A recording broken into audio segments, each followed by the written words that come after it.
Michael का जन्म एक बहुत ही गरीब परिवार में हुआ था। उसके परिवार में खाने के लिए 2 वक्त का रोटी का भी इंतजाम नहीं हो पाता था। माइकल जब स्कूल जाता था तो उसके दोस्त उसे फटे फटीचे गरीब कहकर बहुत चिढ़ाते थे। इस तरह का ताना सुनकर माइकल प्रत्येक दिन रोते हुए स्कूल से घर आता था। माइकल के माता पिता भी बहुत मेहनत करते थे 2 वक्त की खाना के लिए। घर की इस तरह बदहाली देखकर माइकल ने बहुत मेहनत करके दिन रात पढ़ाई करना चालू कर दिया और इस तरह से माइकल अपने स्कूल में टॉप किया। माइकल की इस कामयाबी से इसके माता पिता बहुत खुश हो गए और इस तरह माइकल ने अपने शहर के सबसे बड़े महाविद्यालय में अपना एडमिशन करवाया और यहाँ भी फाइनल ईयर में इंजीनियर की पढ़ाई में टॉप किया। इस तरह से एक बहुत बड़े कंपनी में माइकल को मैनेजर के पद पर नौकरी मिल गई और इस कामयाबी से माइकल की घर की आर्थिक स्थिति ठीक हो गई। और एक दिन माइकल की बहन एंजेलिका अपने पापा के साथ नदी में नाव की सवारी कर रही थी।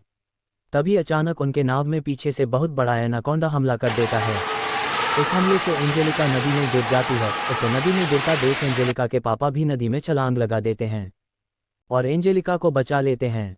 फिर एंजेलिका के पिता और एनाकोंडा के बीच बहुत भयानक लड़ाई हो जाता है नदी में। एंजेलिका बहुत रोने लगती है। कुछ नाविक एंजेलिका को नदी के तट पर बैठा देते हैं। एंजेलिका पिताजी का इंतजार रोते हुए नदी के तट पर करने लगती है। एनाकोंडा से लड़ाई जीतकर उनके पिताजी आ जाते हैं। फिर एंजेलिका खुशी से दौड़कर गले लग जाती है।